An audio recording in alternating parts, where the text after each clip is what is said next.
জনগণ এই সরকারকে লাল কার্ড দেখিয়ে দিবে ইনশাআল্লাহ। তোমাদেরকে ভোট দিয়ে ক্ষমতায় বসানো হয়েছে দুর্নীতি এবং লুটপাট করার জন্য নয়, জনগণের নিত্য প্রয়োজনীয় দ্রব্য যাতে সরবরাহ করতে পারো, তেল গ্যাস যাতে সরবরাহ করতে পারো, সেজন্য তোমাদেরকে ক্ষমতায় বসানো হয়েছে। আপনারা ক্ষমতায় বসে আপনাদের সন্তানরা লুটপাট করবে, বিভিন্ন মন্ত্রণালয়ে টেন্ডারবাজি করবে, এটার জন্য কেউ আপনাদেরকে ক্ষমতায় টিকিয়ে রাখবে না। তারেক রহমানের হাতে বাংলাদেশের সার্বভৌমত্ব অক্ষুণ্ণ থাকতে পারছে না। তারা যেই জাতীয়তাবাদের কথা বলে, যেই জাতীয়তাবাদের রাজনীতি জিয়াউর রহমান করেছে, যেই জাতীয়তাবাদের রাজনীতি বেগম জিয়া করেছে, সেই জাতীয়তাবাদের ধারক বাহক জনাক তারেক রহমান নন। পুরা বাংলাদেশ কিন্তু তারেক রহমানের প্ল্যান দেখে ফেলেছে। তারা বলেছিল নির্বাচিত সরকার আসলেই দেশের সব সমস্যার সমাধান হবে, রাজনৈতিক সরকার আসলেই দেশের আইন শৃঙ্খলা ঠিক হয়ে যাবে, দেশের অর্থনীতি ঠিক হয়ে যাবে। কিন্তু আমরা দেখলাম নির্বাচিত সরকার আসার পরে দেশের আইন শৃঙ্খলার পরিবেশ আগের তুলনায় আরো বাজে হয়েছে, দেশের চাঁদাবাজি আগের তুলনায় আরো বেড়েছে, দেশের দুর্নীতি আগের তুলনায় আরো বেড়েছে। এখন তো মন্ত্রীদের ছেলেরাও নাকি দুর্নীতি করছে বিভিন্ন মন্ত্রণালয় থেকে, বাপের দোয়া মায়ের দোয়া কমিটি হচ্ছে, লুটপাট হচ্ছে, দুর্নীতি হচ্ছে। ফলে এই সরকার অব্যবস্থাপনা এবং অপরিকল্পনার কারণে আজকে তেলের দাম, গ্যাসের দাম, চালের দাম, সবজির দাম সবকিছুই বৃদ্ধি পাচ্ছে। কিন্তু সরকারের মন্ত্রীদের মুখের কথা শুনলে মনে হবে বাংলাদেশ বেহেশত হয়ে গিয়েছে, দেশে কোনো সমস্যা নাই। ফলে এই যখন দেশের পরিস্থিতি, তারা তাদের পেজ থেকে নিত্য প্রয়োজনীয় দ্রব্যমূল্যের একটা চার্ট দিয়েছে, দেখেছেন আপনারা? আমরা জানতে চাই এটা কোন বাজারের চার্ট, আমরা সেই বাজার থেকে বাজার করতে চাই। সবজির দাম কি বাড়ছে কমছে না বাড়ছে? ব্রয়লার মুরগির দাম কি কমছে না বাড়ছে? সব কিছুর দাম ঊর্ধ্বমুখী। অথচ বাজেট সেশনে তারা কি বলছিল যে এই বাজেট হওয়ার পরে কোনো কিছুর দাম নাকি বাড়ে নাই, কোনো কিছুর দাম নাকি বাড়বে না। এইরকম একের পর এক মিথ্যা কথা তারা বলে যাচ্ছে। সবচেয়ে বড় মিথ্যা কথাটা কি বলেছিল?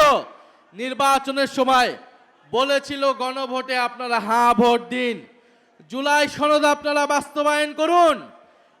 কিন্তু সবাই মিলে যখন গণভোটে আমরা হ্যাঁ ভোট দিলাম, 70% মানুষ গণভোটে হ্যাঁ ভোট দিয়েছে। তারপরে তারা ক্ষমতায় গিয়ে সেই গণভোটে হ্যাঁ তারা বাস্তবায়ন করলো না। তারা সংবিধান সংশোধন কমিটির নামে জনগণের সাথে বিশ্বাসঘাতকতা করছে, প্রতারণা করেছে। ফলে এই সরকারকে আমরা একটা প্রতারক সরকার বলতে পারি, একটা বিশ্বাসঘাতক সরকার বলতে পারি, যারা এই দেশের জনগণের সাথে জুলাই গণ অভ্যুত্থানের সাথে হাজারো শহীদদের সাথে প্রতারণা করে ক্ষমতায় এসেছে। প্রিয় মহানগরবাসী, আমরা জানি আপনাদের খুব কষ্ট হচ্ছে। বাংলাদেশের ইতিহাসের লোডশেডিং এর ইতিহাসের রেকর্ড ভেঙেছে এই সরকার মাত্র 5 মাসে। আমরা 2001 থেকে 6 ঘটনা জানি, লোডশেডিং কিভাবে হয়েছিল, কিভাবে খাম্বা ছিল কিন্তু বিদ্যুৎ ছিল না। আমরা একই রকম দেশ আবারও দেখতে পাচ্ছি। দেশে বিদ্যুৎ নাই, গ্যাস নাই, জ্বালানি নাই, গ্যাসের দাম বাড়ানো হয়েছে, তেলের দাম বাড়ানো হয়েছে, ভুতুরে বিল আসছে। বিদ্যুৎ একদিকে নাই, অন্যদিকে ভুতুরে বিল আসছে সকলের বাসায়। এই হচ্ছে দেশের পরিস্থিতি। তখন আমরা দেখতে পাচ্ছি যে তেলকে বেসরকারীকরণ করা হচ্ছে। একটা বেসরকারি কোম্পানির হাতে দেশের তেলের নিয়ন্ত্রণ, বাজারজাত, আমদানি সবকিছু তড়িঘড়ি করে তুলে দেওয়া হচ্ছে, পায়তারা করা হচ্ছে। ফলে এই সরকার জনগণের সরকার না, এই সরকার হচ্ছে বড় বড় দুর্নীতি মাফিয়া ব্যবসায়ীদের সরকারে পরিণত হয়েছে। যাদের টাকা নিয়ে তারা নির্বাচন করেছিল, এখন তাদের হাতে দেশের সম্পদকে তুলে দিচ্ছে।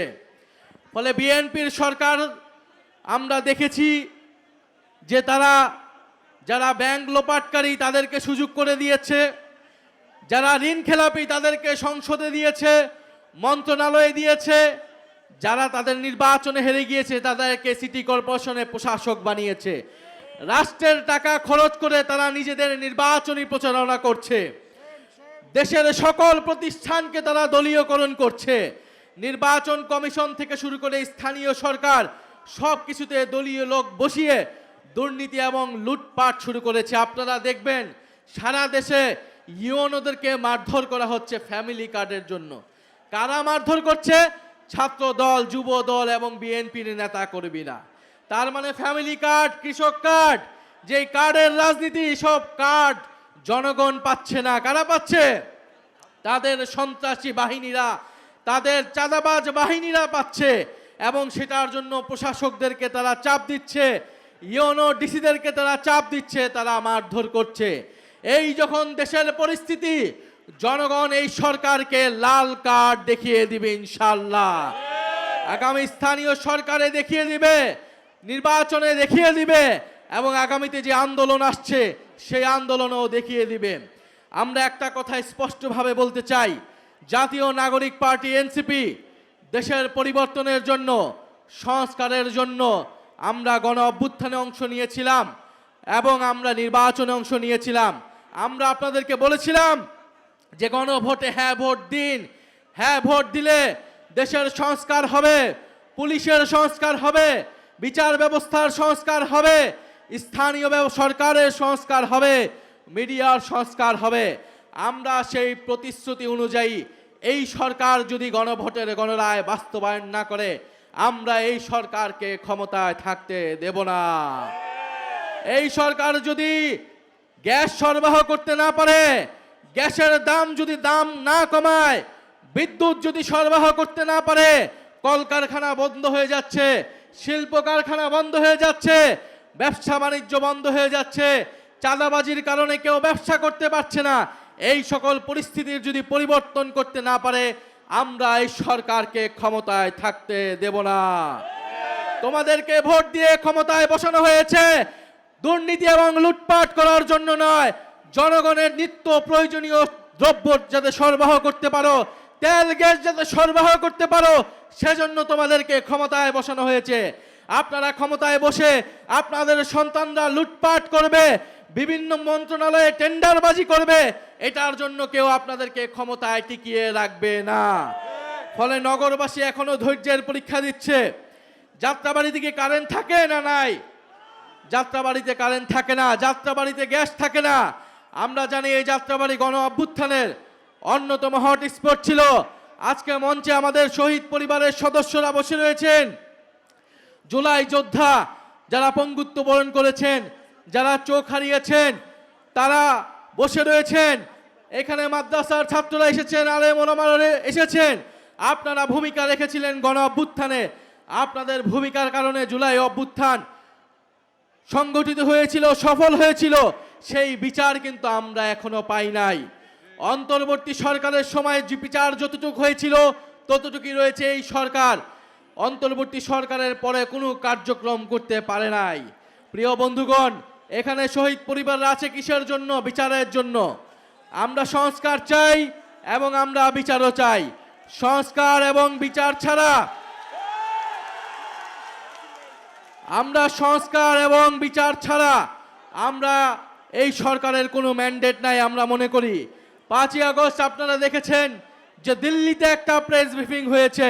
খুনি শেখ হাসিনা সরকার একটা প্রেস ব্রিফিং করে বাংলাদেশের সার্বভৌমত্বের বিরুদ্ধে দিল্লি অবস্থান নিয়েছে। কিন্তু আমরা দেখতে পেলাম তারেক রহমানের সরকার এর কোনো জবাবদিহিতা নিশ্চিত করতে পারে নাই। এবং যদি জবাবদিহিতা নিশ্চিত করতে না পারে, তাহলে তারেক রহমানের ভারত সফর কোনোভাবেই এদেশের জনগণ মেনে নেবে না। দেশের সার্বভৌমত্বের উপর আঘাত এসেছে, দেশের গণতন্ত্র বিচার ব্যবস্থার উপর আঘাত এসেছে। এবং আমরা দেখতে পেলাম এই সরকার একটা প্রেস রিলিজ দেওয়া ছাড়া আর কিছুই করতে পারে নাই। ফলে আমরা স্পষ্টভাবে বলতে চাই, তারেক রহমানের হাতে বাংলাদেশের সার্বভৌমত্ব অক্ষুণ্ণ থাকতে পারছে না। তারা যেই জাতীয়তাবাদের কথা বলে, সেই জাতীয়তাবাদের কথা বলে তারা সীমান্ত হত্যা বন্ধ করতে পারে নাই।